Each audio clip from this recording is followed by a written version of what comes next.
بسم اللہ الرحمن الرحیم۔ آج کی اس ویڈیو میں سورۃ کوثر کی کیلکولیشن کی وضاحت کرتے ہیں کہ اللہ تعالیٰ نے قرآن پاک کی سب سے چھوٹی سورت میں کس طرح کیلکولیشن کے موتی پرو دیے ہیں۔ سورہ کوثر مکی سورت ہے۔ مکی صورتوں کی اہم خصوصیات قرآن پاک کی آفاقی فصاحت و بلاغت ہے۔ وہ عرب لوگ جو اپنی زبان کے مقابلے میں دوسروں کو اجمی یعنی گونگا کہتے تھے، وہ بھی قرآن کے سامنے بے بس ہو چکے تھے۔ قرآن کریم نے اہل مکہ کو چیلنج دیا تھا کہ ایک کتاب یا ایک سورت یا ایک آیت ہی بنا کر لاؤ، لیکن وہ عرب اس کا جواب نہ دے سکے۔ ایک مرتبہ مکہ مکرمہ میں قصیدہ نویسی کا مقابلہ ہوا۔ کم و بیش 40 قصیدے خانہ کعبہ کی دیوار پر لٹکائے گئے۔ ان میں سے بعض اپنی طوالت میں بے مثال تھے اور آخر میں سورہ کوثر بھی وہاں آویزاں کی گئی۔ ہر فیصلہ کرنے والا ہر قصیدے کو بڑے غور سے دیکھتا اور آخر میں سورہ کوثر پر آ کر رک جاتا، اور سب لوگوں نے بلا اتفاق کہا کہ یہ کسی انسان کی کاوش نہیں ہو سکتی۔ سورہ کوثر سے مراد نہر ہے جو جنت میں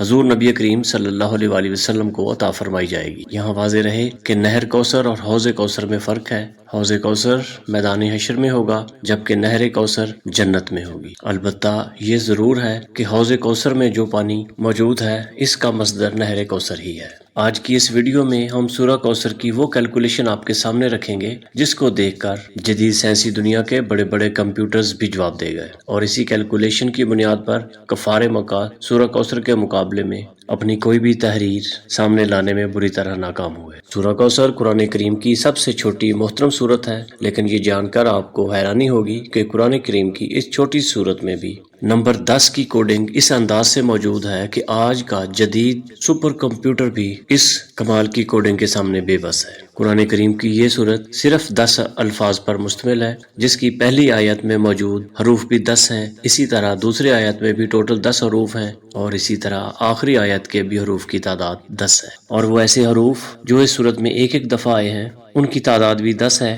اس پوری سورہ میں سب سے زیادہ تکرار سے جو حرف آیا ہے وہ حرف الف ہے، اور وہ 10 مرتبہ آیا ہے، اور اس سورہ کی تمام آیات کا اختتام حرف را پر ہوتا ہے، جو کہ حروف ابجد میں 10واں حرف شمار ہوتا ہے۔ قرآن کریم کی وہ صورتیں جو حرف را پر اختتام پذیر ہوتی ہیں ان کی تعداد بھی 10 ہے، جن میں سورہ کوثر سب سے آخری صورت ہے۔ اس صورت پر ہر آیت میں موجود دوسرے لفظ کا اختتام کاف پر ہوتا ہے، اور یہ تینوں الفاظ 10 مختلف حروف سے مل کر بنتے ہیں۔ جس طرح کہ پہلے ذکر ہو چکا ہے، اس سورت کی ہر آیت کے حروف کا اختتام کاف پر ہوتا ہے، اور ہر آیت کے آخری لفظ کا اختتام را پر ہوتا ہے۔ تو اب یہاں سمجھنے والی بات یہ ہے کہ حرف کاف کی نیومیٹریکل ویلیو 20 ہے، جبکہ حرف را کی نیومیٹریکل ویلیو 200 ہے، تو 200 کو اگر 20 کے ٹیبل میں رکھ کے دیکھیں تو یہ 10 بنتا ہے۔ قرآن کریم کی باقی صورتوں کی طرح سورہ کوثر کی ابتدا بھی بسم اللہ الرحمن الرحیم سے ہوئی، اور اب اگر غور کریں تو بسم اللہ الرحمن الرحیم کے آخر اور ابتدا دونوں طرف سے آپ دیکھیں گے تو اس میں موجود حرف را کا نمبر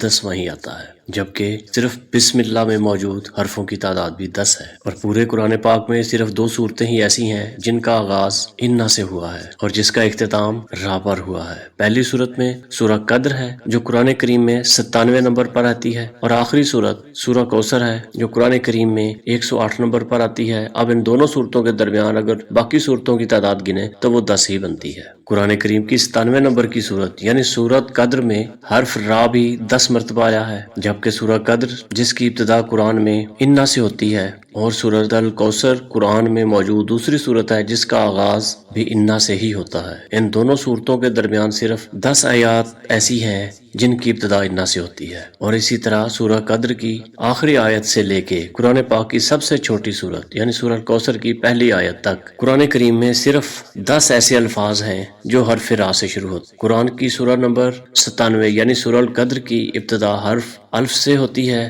اور اس پوری سورہ میں 10 ایسے الفاظ ہیں جن کی ابتدا حرف الف سے ہوتی ہے۔ یہ قرآن کریم کی سب سے چھوٹی صورت ہے جس میں ہم نے کیلکولیشن کے اس حیران کن ترتیب کے بارے میں جانا، جو یہ ثابت کرتی ہے کہ یہ الفاظ کسی انسان کے نہیں ہو سکتے، اور یہ شان صرف اللہ تبارک و تعالیٰ کی ہی ہے جس نے ایک چھوٹی سی صورت میں بھی ایسی ترتیب سے الفاظوں کو جمع کیا ہے کہ جس ترتیب کو دنیا کا ایک سپر کمپیوٹر بھی حل نہیں کر سکتا۔ اگر ہم یہ سوچیں کہ یہ تو قرآن کریم کی سب سے چھوٹی سی صورت ہے تو قرآن کریم کی باقی صورتوں میں کتنی کیلکولیشن موجود ہوگی؟ تو یقیناً یہ عام انسان کی سوچ بھی کام چھوڑ جائے گی اور سپر کمپیوٹر بھی جواب دے جائیں گے۔ تو اسی لیے اللہ تبارک و تعالیٰ قرآن کریم میں ارشاد فرماتے ہیں کہ ہم نے اپنے بندے پر جو کچھ نازل کیا ہے، اگر تمہیں اس میں کوئی شک ہو تو اس جیسی کوئی ایک صورت ہی لے کر آؤ۔ اس میں کوئی شک نہیں کہ قرآن پاک اللہ تعالیٰ کا ایک شاہکار ہے، اور یہ انسان کے بس کی بات نہیں کہ اس کی کیلکولیشن میں کسی قسم کی کوئی تبدیلی کر سکے یا اپنی طرف سے اس طرح کی کوئی صورت بنا سکے۔